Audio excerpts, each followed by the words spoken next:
Wednesday, 5:30 Eastern Standard Time in the New York area. And welcome to You Change the World. Today I'm on solo, maybe. I invited over some of our attendees. If they want to join me in the studio, they are welcome. This is a formula I've tried a few times, and this is really looking like a good one. So we are today on YouTube and on LinkedIn, and it's also a podcast. So Facebook tonight will not work for some reason. I would like to also invite you, please, to subscribe on YouTube. It's still a new channel for us. It is what will allow this program to expand, definitely. As you know, YouTube is a very good channel and important to the corporate world. So as this is about coaching, this is about personal development and leadership development, I really invite you to please subscribe. It will be only win-win. We'll give you constantly good content, not only about me, but about different people that we're inviting here, or people that will express themselves. There's many things on the drawing board that we want to see come to fruition over time, but we need the subscribers to do so. So please do that. This is the only request I have. If you want to send your chat messages while I'm talking here, please do. It's going to be questions or comments. And again, if you, for those who have been invited to join the studio, please do if you want to. And this way I'll have some people to be dialoguing with in the studio itself. So today is a theme that obviously is trendy, right? It's something that everybody talks about. Uncertainty has been, in fact, around for a long time. But uncertainty today is on every screen that you're watching. It is in the news. Uncertainty is in the air. Uncertainty is in your work environment, and even by yourself when you leave and still work remotely from home. You feel it from your management, from different things that happen in every single day. And that's every single moment. I just coached someone about uncertainty because they changed the compensation plan. I talked 2 hours ago to someone else who said, well, I have a hiring freeze and I just cannot hire the 13 people that I plan to hire. Strategically, it ruins our plans. What am I going to do? And those are the perspectives of the employers, the perspectives of the leaders, those who are going probably to stay during this transition. But some people are going to be laid off. Some others won't be hired for the positions they were really hoping for. And believe it or not, those who wanted those people to join the company, who in fact even interviewed them, will have to freeze. That means nothing will happen.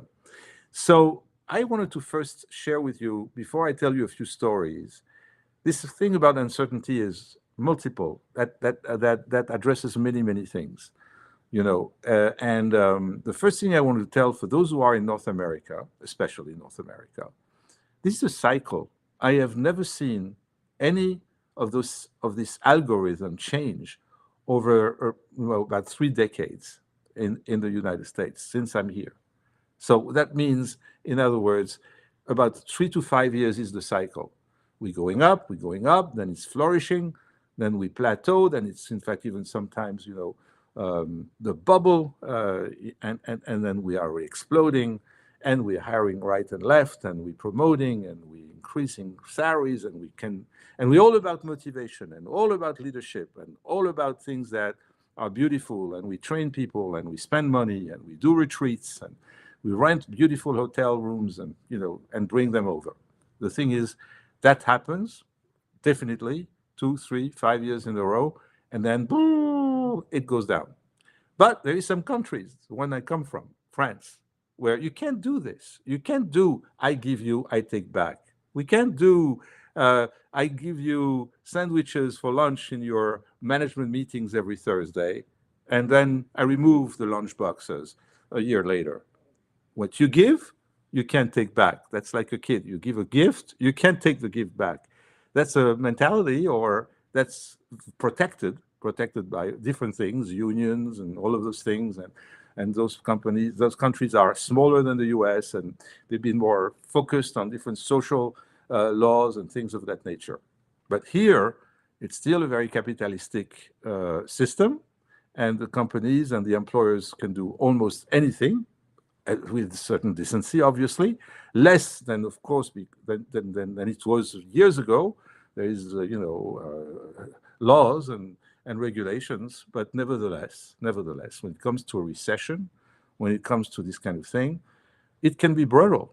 It can be sudden. It can happen to anybody, and then one morning you wake up, you have a pink slip, and you are laid off. This is a very, very uncertain type of life that we live here. It has a lot of advantages. The advantage it has is that, well, you can't take things for granted. The other advantage is you can appreciate when you have a job every single day, and do everything you can to keep the job and to enjoy it and to enjoy the moment. Okay, all of that is nice, and it's nice said and done, but it is not definitely easy. So let me just also add a few things. And first, a story. The story is about 2009 or 2010, after the huge debacle in 2008. I was in a city in New Jersey, and I was with about 20 people in a room, and I was asked to coach them because they've been looking for a job for about 2 years. They've been unemployed for 2 years, and they were all family homes. They were all having families, children. They were fathers and mothers that have been really used to the executive life, who went to, university, had high education, had probably 10 or 15 years of experience in the corporate world, have been, gradually building their positions and had really safe positions for a long time. And then 2008 came, and they got laid off, or 2007. And they're in that room in a very deep state of depression. I was not coming for therapy, because I'm not a therapist, I'm a coach. I was there to first listen to them, make a kind of very quick assessment, and it was very quick to be made because people were definitely depressed and stressed to the highest extent. They had their mortgage to pay, they had their tuitions to pay for their children, and et cetera, and et cetera. So a lot of obligations, a lot of responsibilities, and totally panicked. I mean, for 2 years, those people, and all of those 15, there was probably 20 people in this room, they were sitting at their table, they had their resume in front of them, and that coach here in the middle talking to them and asking them to tell their stories to me. That's what I was there for. And I didn't ask them to tell me the whole story. It was taking only a few minutes for me to understand that all of them were sending many, many resumes every day. They were scanning the market.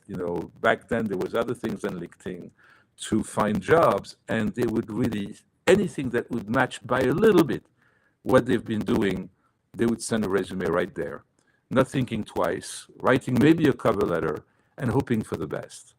And I said, can you stop doing this? Can you stop being completely dependent on the news and on what's going on around you, and try to focus a little bit? And can we just talk today about what you'd like to do? What like to do? Do you think we are here to, at this point in our career, having the luxury of thinking of what we want to do? Are you kidding us? No, I'm not kidding you at all. I'd like to hear a few of you, just to start getting some examples about what you would like to do. If you would be just still employed at this very moment, but you would not be so happy 100% about what you do every day because you have other aspirations, what would it be? Even if you'd have to go to school again to learn a new trade or something, what would it be? Right? Because that was the question I asked, and I asked them to calm down, to stay with me for a little bit, and just focus on this. So a few people came up with some points. One told me, and I'll take that example, that he was trained as a designer, a graphic designer, that he had his last job 3 years ago as a graphic designer in a corporation, was very well paid, and was very happy. He was very happy, but one morning, again, woke up, boom to work, and getting that pink slip to HR, getting his severance package because he was there for a while, and he had to go home. And he was still very, very traumatized by this experience. So much so that for 2.5 years, he was looking for another graphic designer job, but started to compromise and said, well, maybe I'll take a junior position, or maybe I'll take a position in communication, in advertising, whatever. And whatever comes to me, I'll take it. But I need a certain salary to pay my bills. This is my obligation. My mortgage is for 30 years. I can't move those expenses every month. And he was only obsessed by that and by the big, the big negative balance on his bank account. Terrible. Credit line up to $80,000. The guy was really going nuts.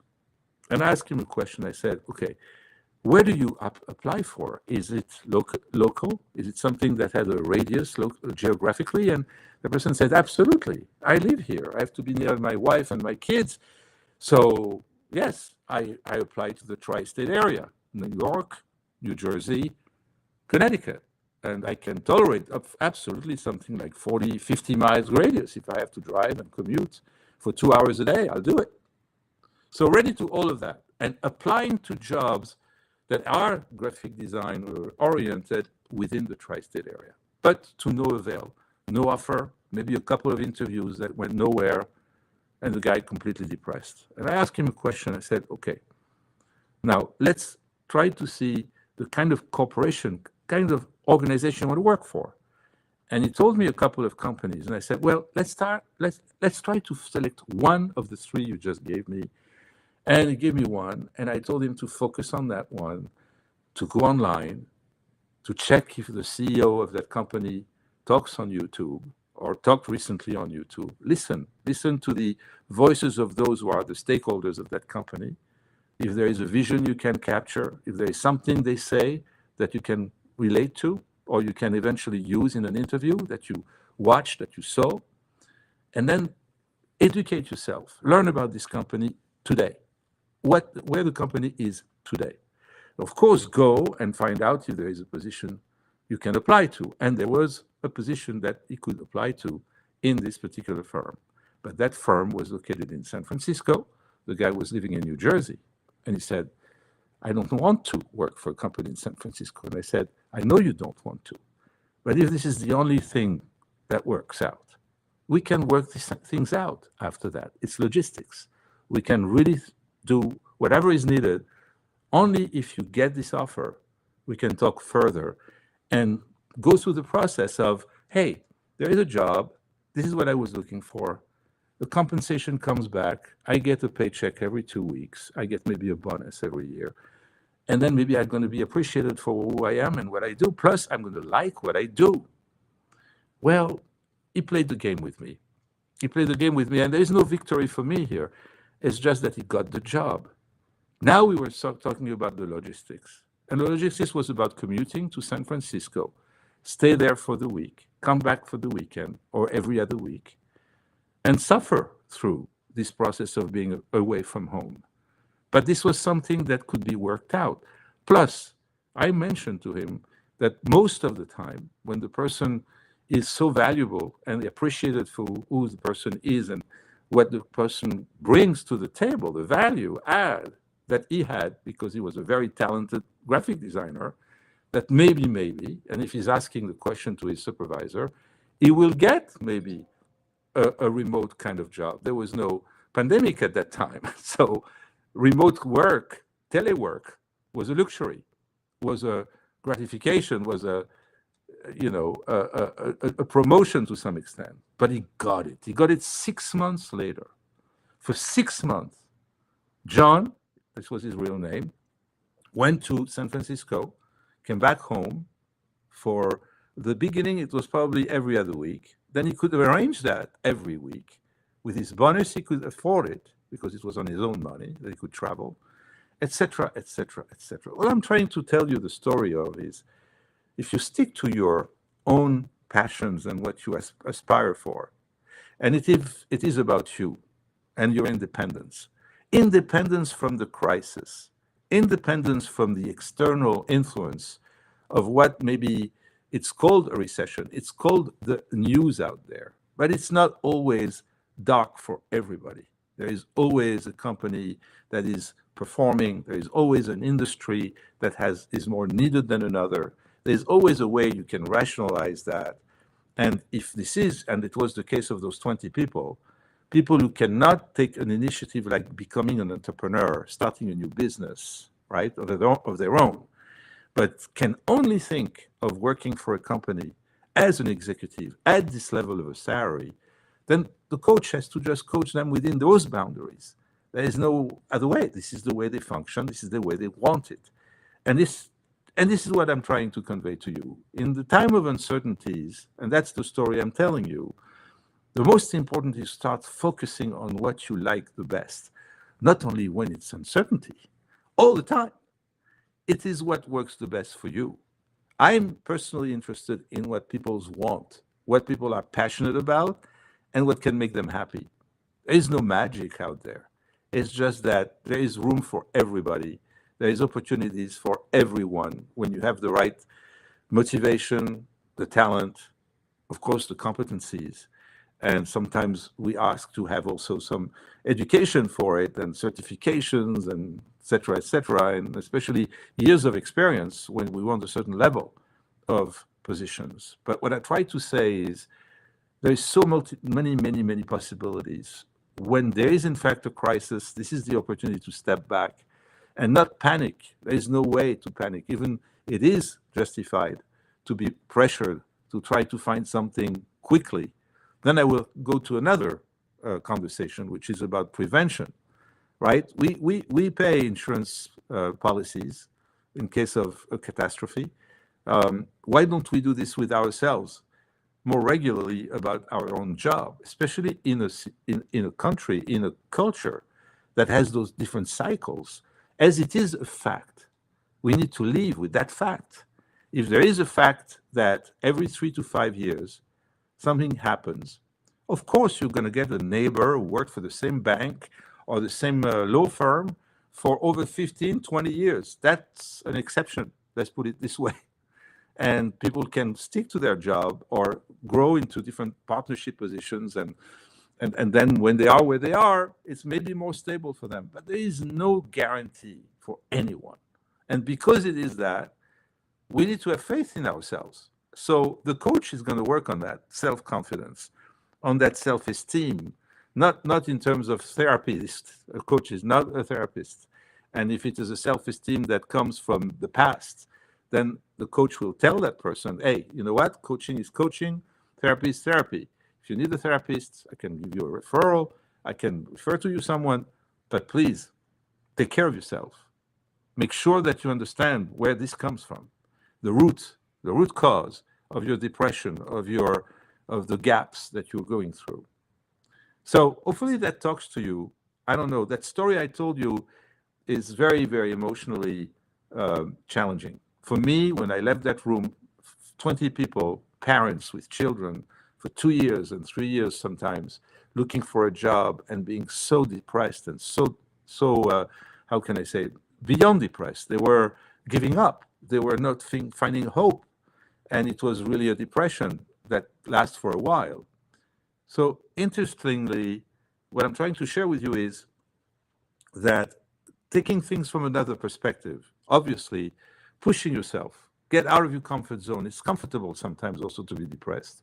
You stay within this depression with this obscure darkness around you and you're not seeing the light anywhere at the end of the tunnel because things repeat themselves. And you keep sending those resumes and you keep looking at yourself at one position, at one different, another criteria, which is, I have to have a local job. I cannot go anywhere else.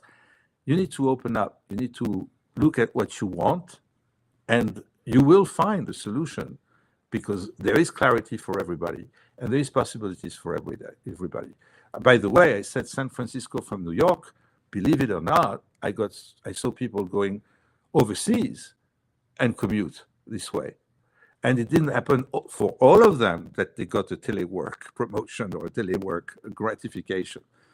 There was just this example, but all the other examples could adapt to the situation, bring back money to the house, pay their bills, and feel much more peace with themselves. What was the real key to this? The key to this, I repeat it again, was to kind of explore and reflect on who I am, what do I bring to the table, how can I be, in fact, happier at my work, and if I'm only an executive or I can only be on the payroll and work for a company because I can't function differently, then okay, this is who I am, this is the way I am, and the thing that will make me happy will be a job, working for a company and being dependent on that company as long as I'm with this company. Now, let's use that word independence for a second. Independence. The more you create your own autonomy, even as an employee, and the more you're going to be, in fact, safe and secure. What really fights the whole aspect of uncertainty is to gain ownership of yourself and your own destiny. I write regularly postings on that here on LinkedIn and other places because I think it's one of the core message I have for you today is your own choices and your autonomy. How can you remain independent from the news, independent from toxicity, from negativity, from people who are in fact maneuvering, manipulating? Because there is also that. They write the narrative, they create a narrative. And this is really true. It happens in every kind of environment. We can tell you also a reason why a flight is late. And tell you whatever you want to hear, because there is something with the engine or a technical problem. What if there is a strike in the tower, in the control tower, or someone got sick there or whatever? They don't want you to feel anything about it or know anything about it. We cannot rely on what we hear and what people tell us. We only can rely on this pink slip. The reality is I've been laid off. Now have no job. So my autonomy, my insurance policy here, what would it be? It would be, in fact, to be preventive. There is nothing wrong, once you're in a job, to continue searching and being marketable and not wait until you are going to get laid off to try to find your next position. You constantly have to be marketable. I'm not saying that you should be always looking for the next job and not be loyal to the company you're working for. No, but I'm saying that you own your own destiny. So what do you do about this? Am I at the right place at this stage of my life? Am I doing exactly what I want and what I can do best? Am I making the kind of money I wanted to make at this stage of my life? And disregard all the aspects of the other realities of recessions and macroeconomical criteria and stories that you're told. The point is, I'm here today. I'm working at this company today. I have this position today. And I'm marketable because I'm building up my position and my experience over and over. My value goes up every single day. I need that to be known. I'm networking. I'm going to different events. I want people to know me.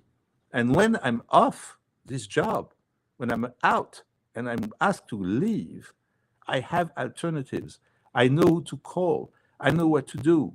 I'm so much connected to the market. I'm so much connected to the next move already because I know where companies are moving forward or that there was an acquisition here or a new division created here.